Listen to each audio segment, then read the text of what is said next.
Pati milmano ke yung milma jaga mun sarasar ka kab baje paase dale nahi और अगर कमी के पते पर मेडिकल यूनिवर्सिटी के तनाव से अभी खान अली सुबह गाली कोचिंग एकेडमी या और इमामान गाली या प्रोफेसर से टीचर यंग टीचर दे अगर तो गलबात को मां जगह दस्तलो कह रहा था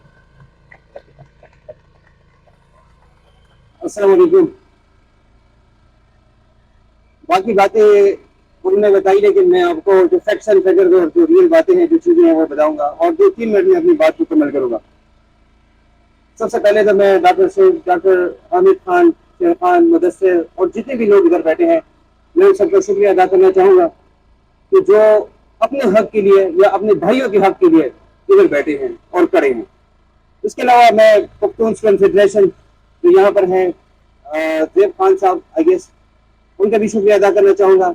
वो इधर आए और उन्होंने इतनी अच्छी बातें की है। अच्छा, मसला क्या है, मैं आपको सिंपल मसला बताता हूँ। 9 मई के वाक़यात सबको पता है कि 9 मई को क्या हुआ था। 9 मई को उससे पहले आपको पता है कि सब कुछ बंद हो गया, इंटरनेट बंद हो गया, कोई कनेक्शन था नहीं, कोई नेटवर्क था नहीं, किसी को पता नहीं चल रहा था।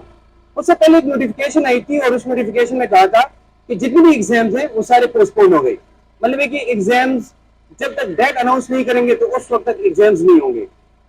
उसके बाद जब इंटरनेट बंद हो गया, लोग घर चले गए, दूर दूर चले गए, उसके बाद एक और नोटिफिकेशन आती है, उसके मुताबिक ये है कि एग्जाम अपने टाइम पर होगा। अब इसमें बहुत सारे ऐसे लोग थे जिनको पता नहीं था, जिनको पता नहीं चला कि एग्जाम है, जिसकी वजह से उससे एग्जाम रह गया, या जो पहुंच गए तो आखिरी 10-15 घंटा या 2 घंटा जो भी टाइम था उसके लिए पहुंच गए। लेकिन उससे सबसे पहली बड़ी बात यह है कि भाई ये मेडिकल का एग्जाम है, कोई 1, 2, 3 का एग्जाम नहीं है कि ABC बच्चा बताएगा और बस एग्जाम हो जाएगा।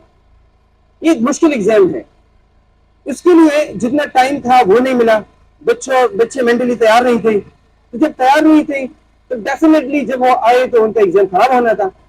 ये हिस्ट्री में पहली दफा हुआ कि 145 लोग इनकी सप्ली आई है, 145, जो कि हिस्ट्री में पहली दफा किसी भी मेडिकल कॉलेज में ऐसा हुआ है। तो अब क्यों हुआ, उसकी वजह है 9 मई के वाकयात।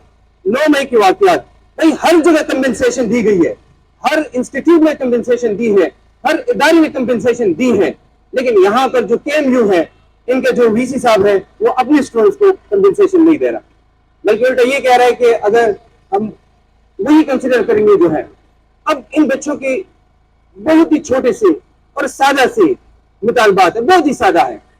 वो ये कह रहे हैं कि हमें कंपेंसेट किया जाए लीगली, एक अच्छे अंदाज में, और ये है कि जो आने वाला एग्जाम है, जो हमारे पेपर फेल हो गए हैं या सप्ली आई है, वो हम एग्जाम दे दें। मतलब समय हमें वो हक चाहिए। हम ये नहीं कह रहे कि हमें एक्स्ट्रा पास करे, हमें एक्स्ट्रा फेल भी नहीं चाहिए, हमें ये भी नहीं चाहिए हम फेल और हमें प्रमोट करे। ये कह रहे हैं कि भाई हमें एग्जाम देने दे, हम एग्जाम देंगे, हम अहल हो गए तो आगे जाएंगे, नहीं तो उधर रहेंगे। फिर उसके बाद जब हम ये देंगे तो डेफिनेटली उसके बाद 4th ईयर का एग्जाम आ रहा है, जो कि मेडिकल के तमाम स्टडीज में सबसे मुश्किल एग्जाम होता है। तो जब से मुश्किल एग्जाम भी देने को तैयार है कि सप्ली में हम देंगे और हमें प्रमोट किया जाए, तो भाई एक साल बहुत बड़ा होता है किसी भी स्टूडेंट के लिए, क्योंकि हर माँ बाप को पता है, बल्कि पूरी फैमिली को पता है कि 5-6 साल मेरा बेटा डॉक्टर बन के आएगा। ये बच्चे जो इधर बैठे हैं, ये मेंटली टॉर्चर है। और आपको मैं बताऊं कि mentally torture is the biggest thing in the world, right. अगर आप मेंटली डिस्टर्ब है, आप कुछ भी नहीं कर सकते। अगर कोई और बीमारी है तो इट्स ओके, वो इंसान बर्दाश्त कर सकता है, लेकिन जो मेंटल टॉर्चर है, जो साइकोलॉजिकल प्रॉब्लम्स है, वो कोई बर्दाश्त नहीं कर सकता। तो सिंपल सी बात ये है कि इन बच्चों को जो एग्जाम्स है उनको सिर्फ देने दिया जाए। ये कह रहे हैं हम रिस्क ले रहे हैं, हम ये रिस्क ले रहे हैं कि अगर हम फेल भी गए इट्स ओके, हम कह रहे हैं कि हमें सिर्फ वो दे दे, बस ये मुतालबा है। तो अभी मीटिंग हुई, डॉक्टर हामिद साहब और बाकी जो इनके दोस्त थे अंदर गए, उनकी बात हुई। बाद में उन्होंने ये कहा कि हमने आपकी सारी बातें सुनी हैं, 18 को जो मीटिंग है उसमें हम बात करेंगे, बाकी उसके बाद PMDC को एक लेटर वगैरह लिखना है। ये सारी बातें इन्होंने कंसिडर की और हमने भी कंसिडर की। हमें बताया कि भाई हम पीसफुली इस प्रोटेस्ट को यहाँ पर वो खत्म करते हैं। तो इनका ये, लेकिन यहाँ पर एक लेकिन है।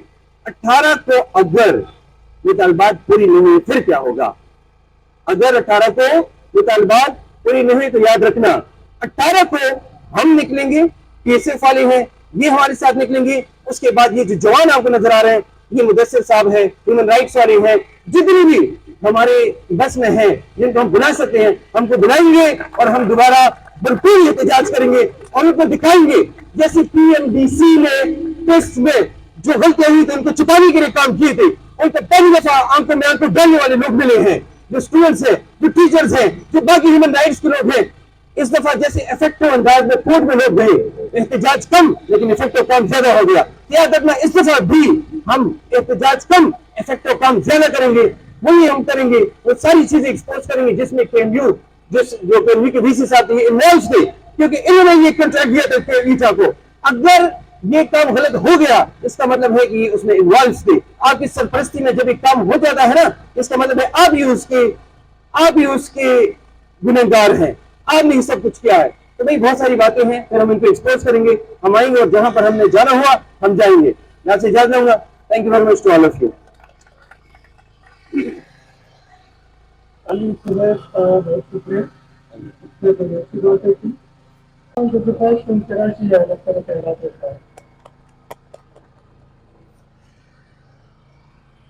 ټولو ناول زه د پی ایس ایف څومره ملګري راغلي صوبایي رهنما انور زیب صاحب او زمونږ provincial doctor association youth forum president doctor Hamid صاحب اور زمونږ ډېر خوږ ملګری ډاکټر علي صبیر صاحب ته ډېر زیات د زړه نه مبارکباد ورکوم چې دوی داسې یو ایشو کنسیډر کړه سټوډنټ ایشو، هغې دې ایشو ته هغې خپله ایشو وویله او دې سره په دې روډ باندې کېناستو، نو هغې ټولو نه زیاته شکریه زه ستاسو ادا کوم سر، ډېره مننه، شکریه۔